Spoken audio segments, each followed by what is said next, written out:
Am 17. Februar 1974 ereignete sich im Haus der Familie Walker in Fort Worth, Texas, etwas Schreckliches. Der 18-jährige Rodney McCoy tauchte vor der Haustür auf und war schwer verletzt. Er war halb bewusstlos und wiederholte immer wieder denselben Satz. Er hat sie mitgenommen. Er hat sie mitgenommen. Rodney sprach von Carla Jan Walker, einem Mädchen, mit dem er seit einigen Monaten zusammen war und das in diesem Haus lebte. Das Letzte, was er den Walkers sagen konnte, bevor er das Bewusstsein verlor, war, dass Carla nach einem Angriff durch einen unbekannten Mann verschwunden war. Heute sprechen wir über ein Verbrechen, das sich in den 1970er Jahren in Fort Worth, Texas, ereignet hat.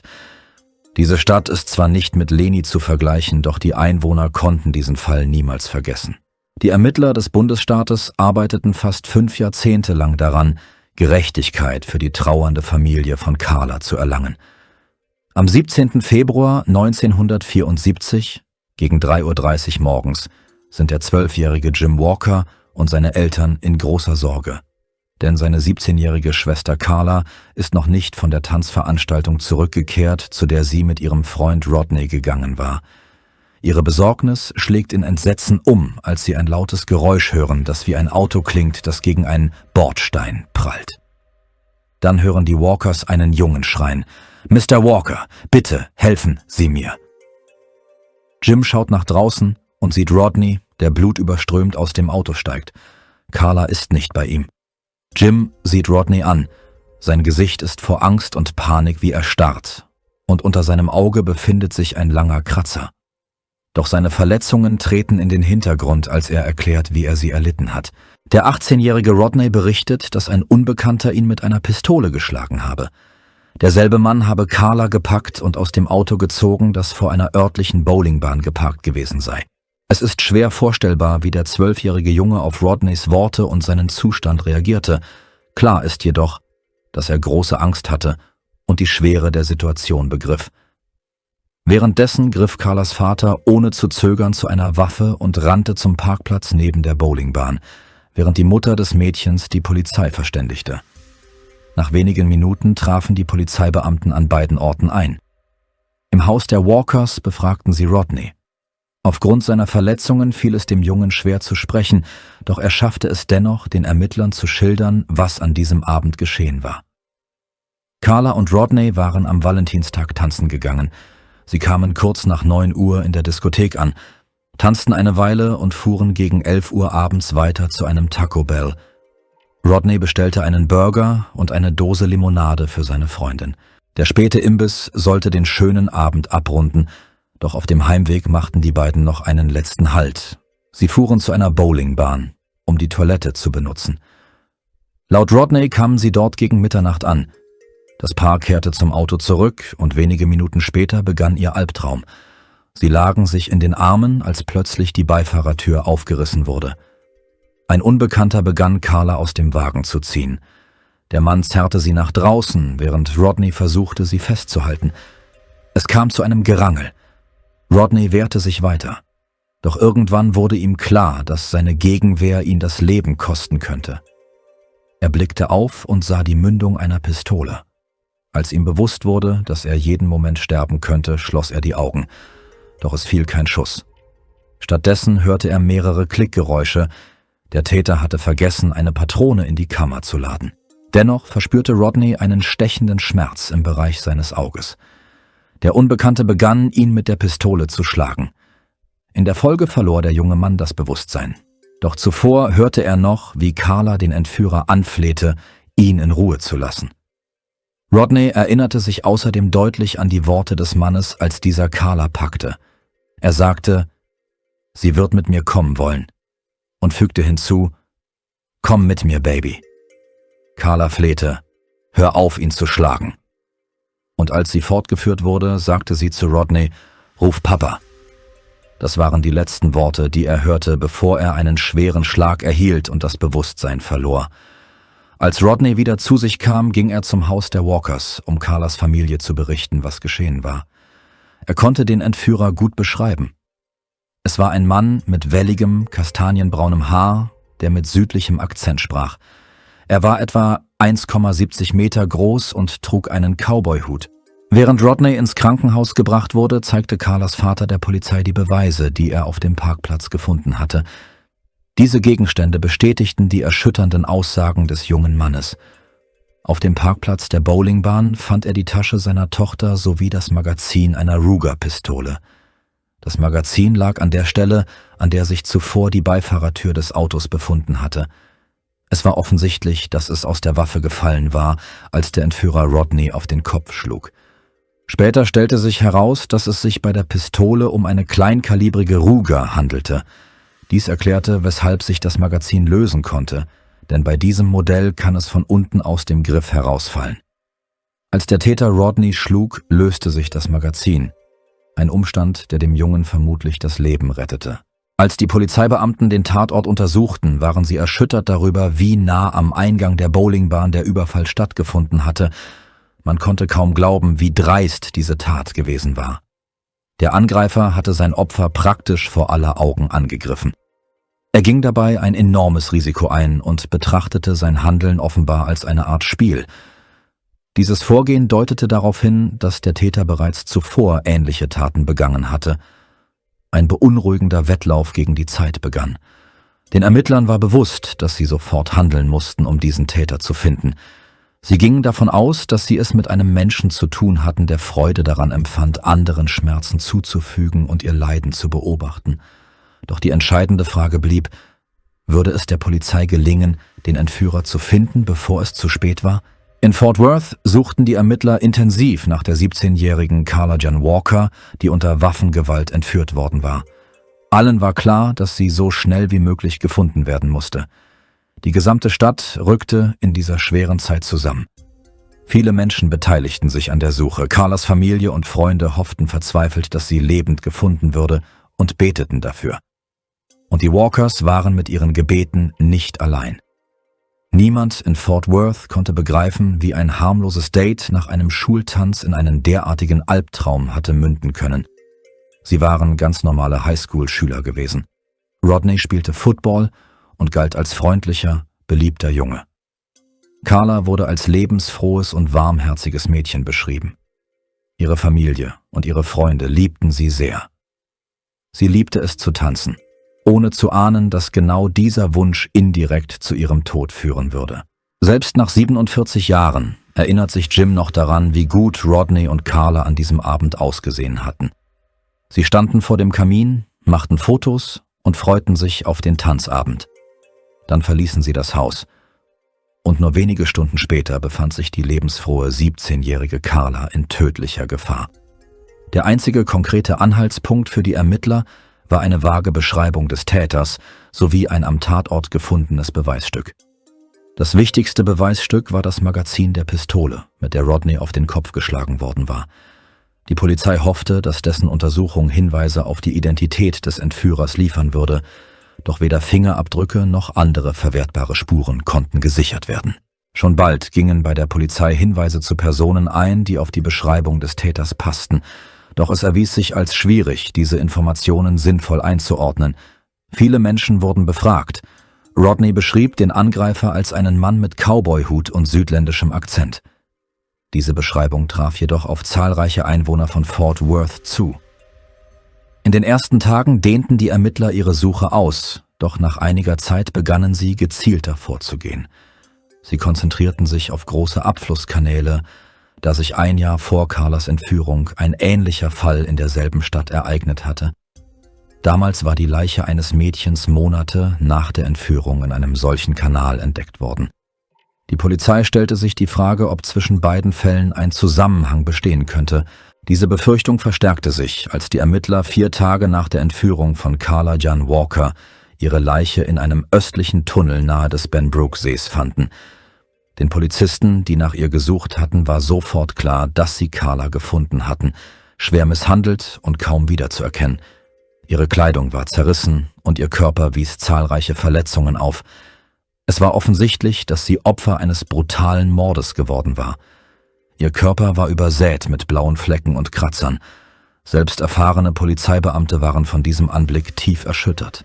Die Ermittler, die den Tatort untersuchten, stellten sofort mehrere Theorien darüber auf, was mit ihr geschehen sein könnte.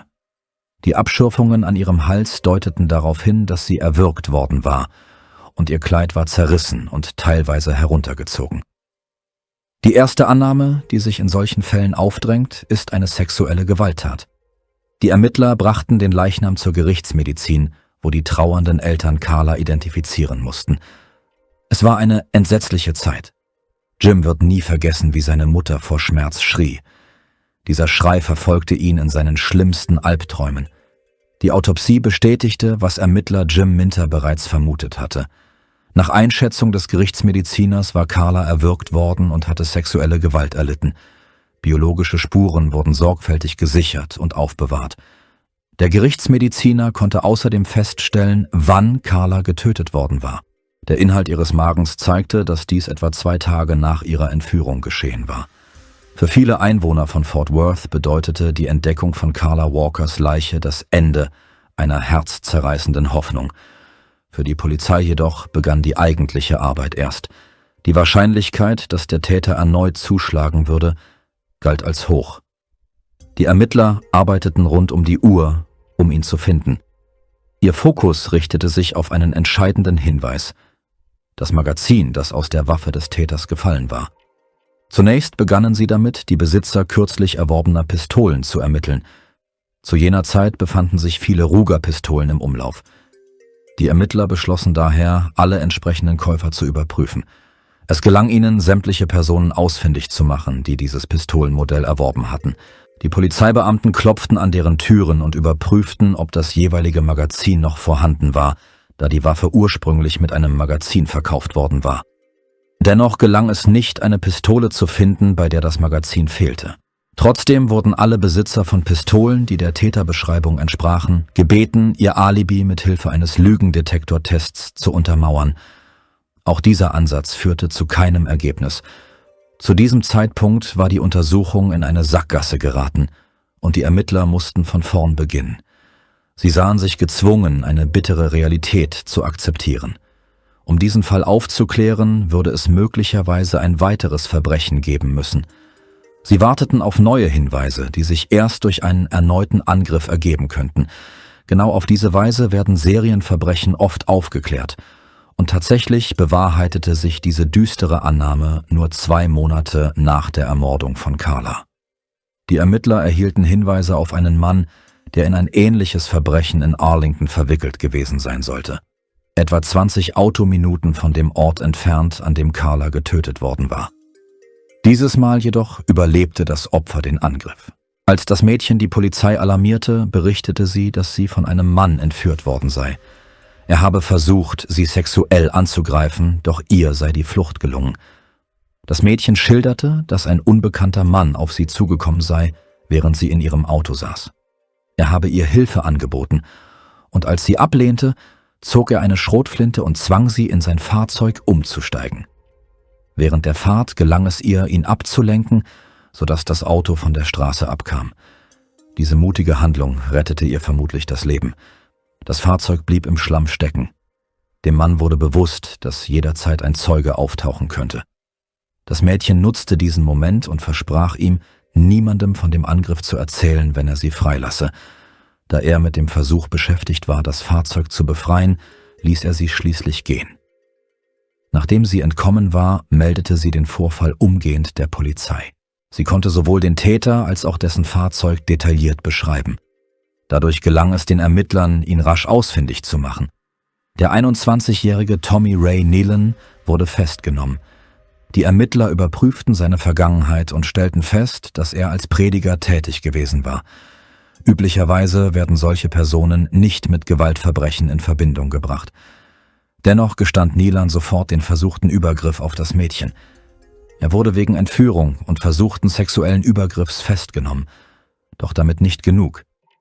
Im Verlauf der Vernehmungen machte Nealon weitere Aussagen und seine übrigen Taten erwiesen sich als noch schwerwiegender. Während des Verfahrens gestand er den Mord an 2 Jugendlichen im Alter von 15 und 17 Jahren. Angesichts der Vorgehensweise bei den Morden und des Alters der Opfer vermutete der Ermittler im Fall von Carla Jan Walker, dass Nealon auch sie getötet haben könnte. Die Beamten baten den verzweifelten Rodney, den Täter zu identifizieren. Bei der Gegenüberstellung waren Tommy Ray Nylund und 4 weitere Personen anwesend. Rodney betrachtete die Männer einige Augenblicke lang und stellte dann eine ungewöhnliche Bitte. Er wollte, dass sie die Worte »Komm mit mir, Baby« sagten. Genau diesen Satz hatte er in Erinnerung.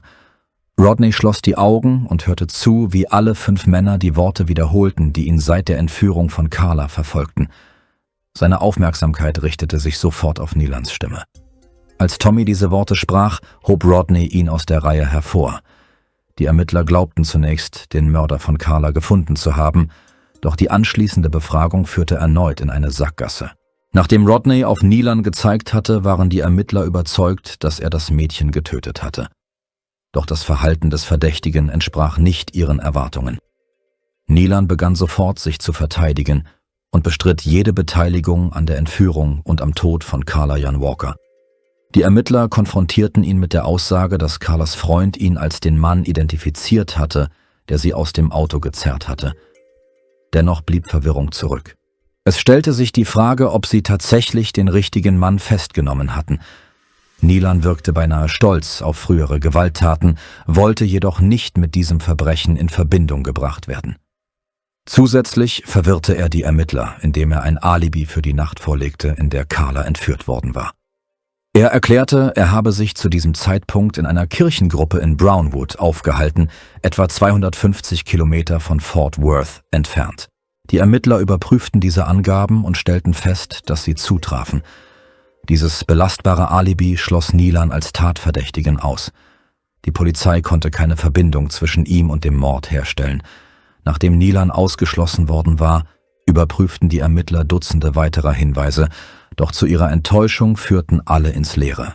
Und dann, 3 Jahre nach dem Mord an Carla, erhielt Ermittler Jim Minter einen Anruf vom stellvertretenden Sheriff aus Tennessee. Er teilte ihm mit, dass ein Mann namens Jimmy Dean Sasser im Gefängnis sitze und den Mord an Carla gestanden habe. Ermittler Minter war verblüfft. Sollte der Fall, der ihn so lange beschäftigt hatte, nun endlich gelöst werden? Er bat den stellvertretenden Sheriff, ihm alle Einzelheiten des Geständnisses zu schildern. Er musste genau wissen, was Sasser ausgesagt hatte. Es stellte sich heraus, dass dieser im Besitz einer Ruger-Pistole gewesen war. Sasser schien in der Lage zu sein, viele Einzelheiten miteinander zu verknüpfen. Minter und seine Kollegen flogen mit dem nächstmöglichen Flug nach Tennessee, um Sasser zu befragen. Während der Reise hofften sie, endlich Gerechtigkeit für Carla und ihre Familie herstellen zu können. Sie wollten ihn persönlich vernehmen und die Wahrheit ans Licht bringen. Nach seiner Rückkehr verhörte der Ermittler den 31-jährigen Verdächtigen. Laut Sasser habe er Carla gesehen und begehrt. Er habe seine Pistole gezogen, sei auf sie zugegangen, habe sie gepackt und begonnen, mit ihrem Freund zu kämpfen. Anschließend habe er Carla entführt und sei mit ihr in Richtung des Benbrook-Sees gefahren, da er sich dort gut auskannte. Doch als Minter dieses Geständnis hörte, kamen ihm Zweifel. Sasser entsprach nicht der Beschreibung, die Rodney gegeben hatte. Er war deutlich kleiner, etwa 1,70 Meter groß. Rodney hatte den Entführer jedoch als etwa 1,80 Meter groß beschrieben. Konnte er sich bei der Größe so sehr geirrt haben? Ermittler Minter war überzeugt, dass es nur einen Weg gab, dies herauszufinden. Er forderte Sasser auf, weitere Details über die Tat zu nennen. Die Ermittler fragten ihn, wo genau im Tunnel die Leiche gelegen habe, wie weit sie vom Eingang entfernt gewesen sei und auf welche Weise er den Körper vom Auto in den Tunnel gebracht habe. Sasser beantwortete alle Fragen selbstsicher, doch seine Antworten waren falsch. Mit jeder falschen Angabe sank den Ermittlern das Herz ein Stück weiter. Schließlich wurde klar, dass auch dieser Mann nicht der Täter war. Die Ermittler kamen zu dem Schluss, dass Sasser die veröffentlichten Details der Ermittlungen mit eigenen Vermutungen vermischt hatte, um sein Geständnis glaubwürdig erscheinen zu lassen. Als die Polizeibeamten seine Akte überprüften, fanden sie mehrere Gründe dafür, warum er die Verantwortung für ein Verbrechen auf sich genommen haben könnte, das er nicht begangen hatte. Ohne Ausbildung und ohne klare Lebensziele war er in illegale Substanzen und Kriminalität abgerutscht. Er litt unter zahlreichen psychischen Problemen und galt als emotional instabil. Nach einer langen Untersuchung wurden die Anklagen gegen Sasser fallen gelassen. Er wurde von der Liste der Verdächtigen gestrichen und der Fall wurde vorerst zu den Akten gelegt. Der Familie Walker blieb nichts als ihre Trauer. Jeden Sonntag gingen sie zum Friedhof und pflegten Carlas Grab. Es waren düstere Zeiten, doch sie dachten nicht daran aufzugeben. Jahrzehnte vergingen und der ungelöste Mord blieb eine offene Wunde für die Einwohner von Fort Worth. Carlas Bruder Jim glaubte stets daran, dass der Täter eines Tages vor Gericht stehen würde. Im Jahr 2018 entschloss er sich, selbst aktiv zu werden und kontaktierte die Ermittlerin Lea Wagner. Er war enttäuscht, dass sie all die Jahre keine Antworten erhalten hatten und sagte, »Ich brauche einfach einen neuen Blickwinkel.« Ermittlerin Wagner erklärte, sie werde sich den Fall ansehen. Zunächst sichteten sie und ihre Mitarbeiter sämtliche Unterlagen in den Archivkartons. Die Arbeit war mühsam, doch sie fühlte sich verpflichtet, der Familie zu helfen. Ermittlerin Wagner und ihr Kollege Jeff Bennett erstellten eine Liste mit Personen, zu denen in diesem Fall noch offene Fragen bestanden. Auf dieser Liste standen 83 Namen. Die Ermittler planten, von jeder dieser Personen eine DNA-Probe zu nehmen.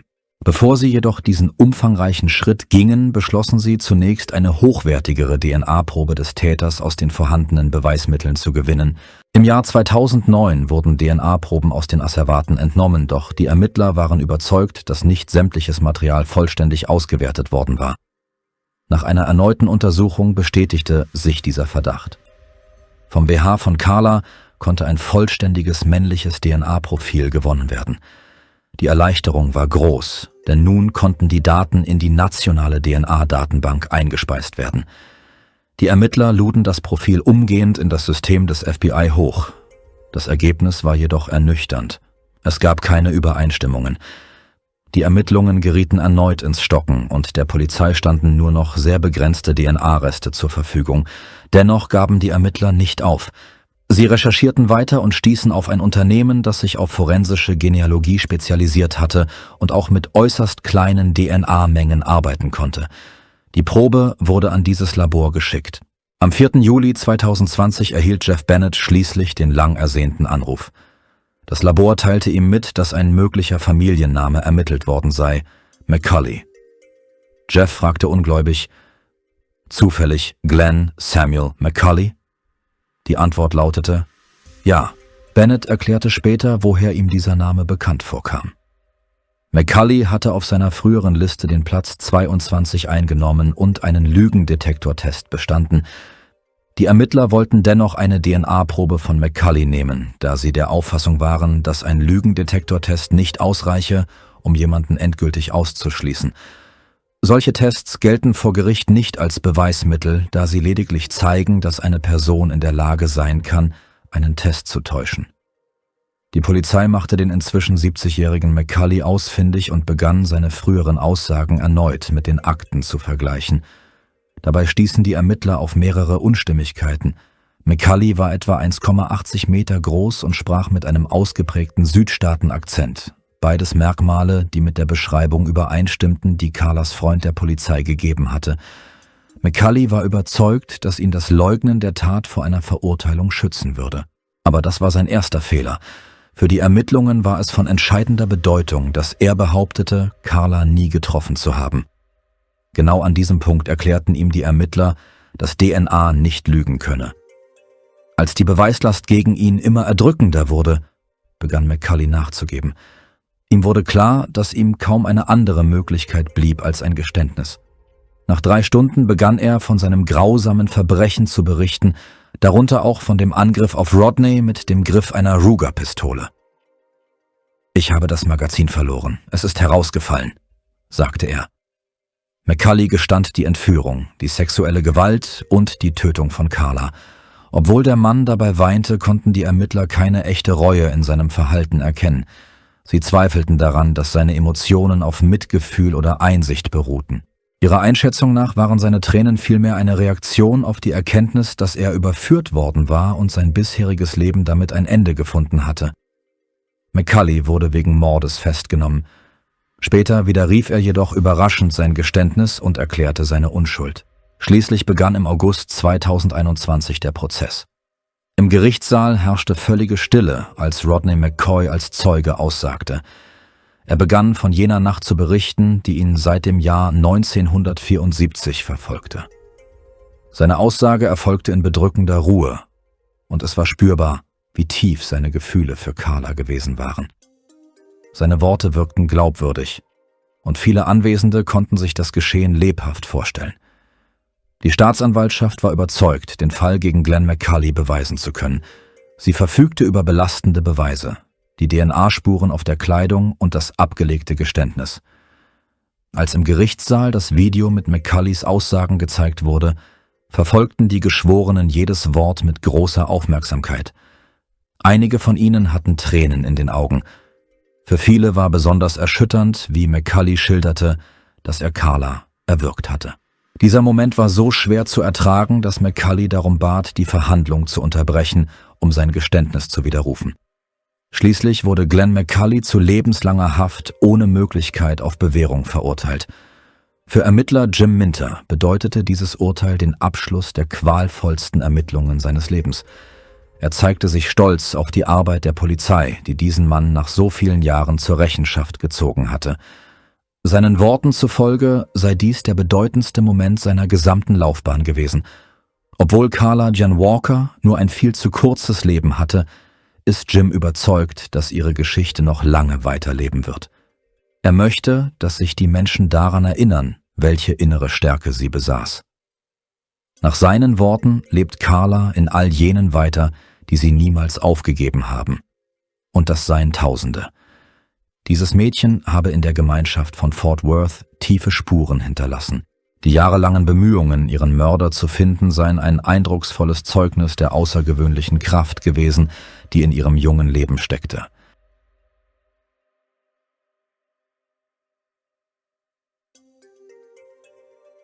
Danke fürs Zuschauen und passen Sie auf sich auf.